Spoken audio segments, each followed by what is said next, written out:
Hello friends, welcome to my channel and guideline. Friend, আজ আবার আমার একটি নতুন ভিডিওতে তোমাদের সঙ্গে কিছু কথা শেয়ার করতে এসেছি। স্পেশালি আজ স্পেশাল টেট প্রার্থীদের কয়েকটি বিষয় নিয়ে আলোচনা করব। তা হলো, স্পেশাল টেট প্রার্থীরা আমাকে প্রশ্ন করছেন যে উনাদের এক্সাম আদৌ 2021-এর মার্চে হবে কিনা। তার কারণ হলো যে ইলেকশন আসছে, ওদের এক্সামে কোনো ধরনের অসুবিধে হবে কিনা তা নিয়ে। কিন্তু ফ্রেন্ডস, তা নিয়ে কোনো ভাবার দরকার নেই। মার্চ মাসে ম্যাট্রিক এক্সাম হবে, হায়ার সেকেন্ডারি এক্সাম হবে, তার সাথে সাথে আপনাদের এক্সামও হয়ে যাবে। এক্সামে আপনাদের কোনো ধরনের প্রবলেম আসবে না।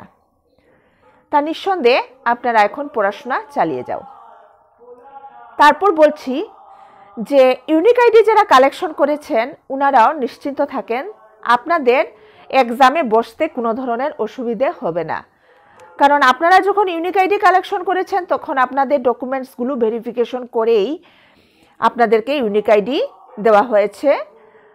তো আপনারা এক্সামে বসতে পারবেন, তাতে কোনো সন্দেহ নেই। ফ্রেন্ডস,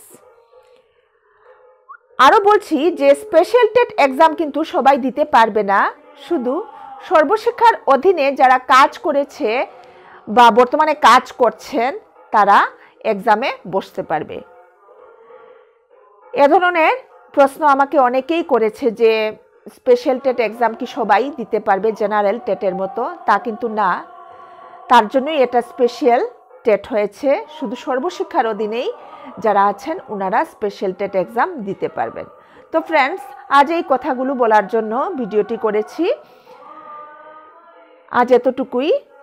সুস্থ থাকো, পড়াশোনা করো, এইটুকুই আমি চাই। ধন্যবাদ।